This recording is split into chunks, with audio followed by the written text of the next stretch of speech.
based on some of the messages I see, some people are confused about the law. So let me address that. And the best way for me to address it is like this. And God help me if people don't know their country's history, who might really be up a creek somewhere with no paddle. All right, I want you to go back in time to just a little bit before George Washington, and America is not America, but America's on the verge of being England, right? Does everybody know that, hopefully? Good, all right. Now, when this massive, we'll call it a revolution, happened in this country, and now we basically are freed of the English. Remember, they came, they imposed their laws. Now, our laws are very much actually from their laws. I could trace our Constitution and our Bill of Rights and go all the way back in history and show how we actually got it from them and they stole it from somebody else and so on and so forth. But that's not my point. My point is that when the English had to go back to their country, there had to be new laws imposed in this land. So when we talk about the old law that was enforced during the reign, or the almost reign, of the English redcoats here, right? That law would be pushed aside, and a new law, which basically becomes the Constitution and later the Bill of Rights, that becomes the law of the land. Unfortunately, I'm not sure that it's going to stay that way, but it should be. Now, with that being said, just because the English left, it didn't mean that America was a lawless country, right? There was a new law that was put in place. And this is what we're dealing with when we talk about, for example, and it's very beneficial if you go back and you read Romans 7, where Paul describes, almost in terms of a marriage, if the husband dies, the wife is free to marry another. And he's talking about essentially the covenants, that the covenant, the first covenant basically, was ratified by the coming of Christ. And he fulfilled all of that. And if you're still not sure, come with me to Matthew 5.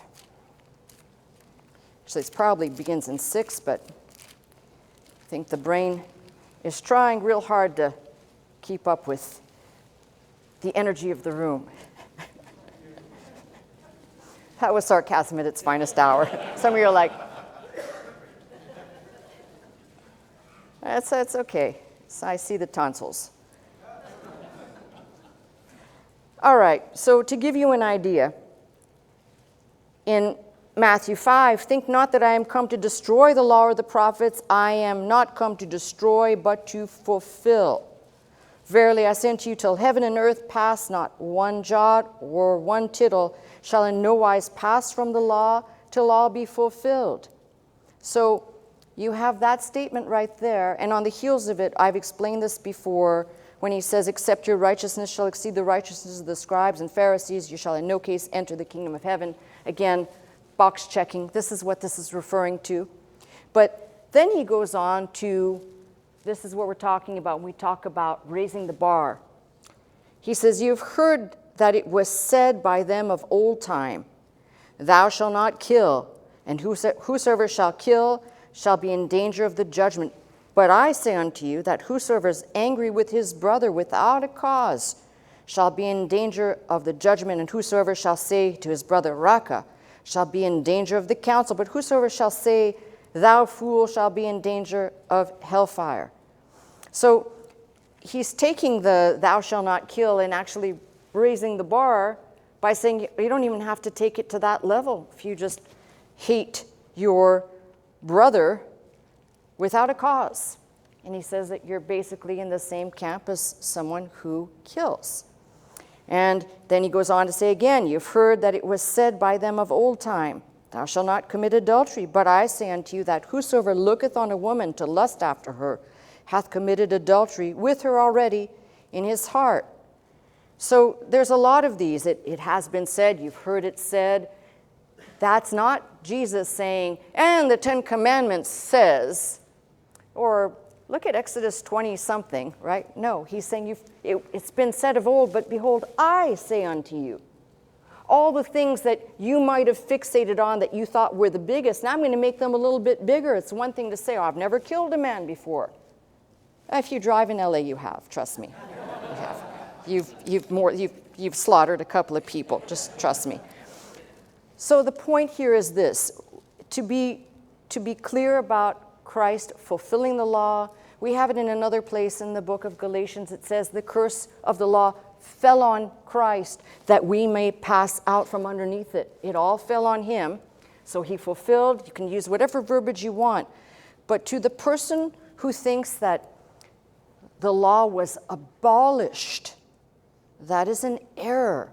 So there are subtleties here. We are not, I tried to explain this last week, we are not lawless people, although our state may look like it. We are not, as Christians, lawless people.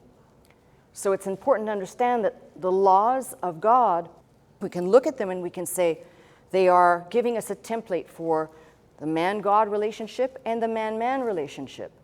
But it's a template. It's you look at it and you understand what could ever be wrong about telling somebody that they shouldn't kill.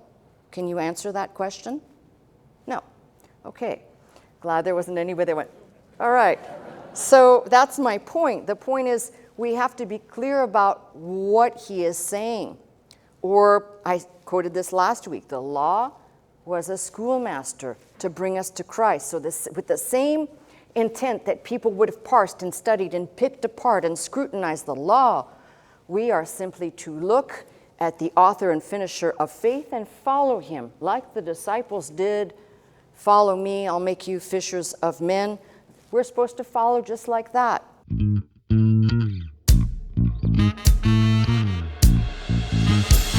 into this house, magnify the Lord, lift up holy hands, our hearts in one accord.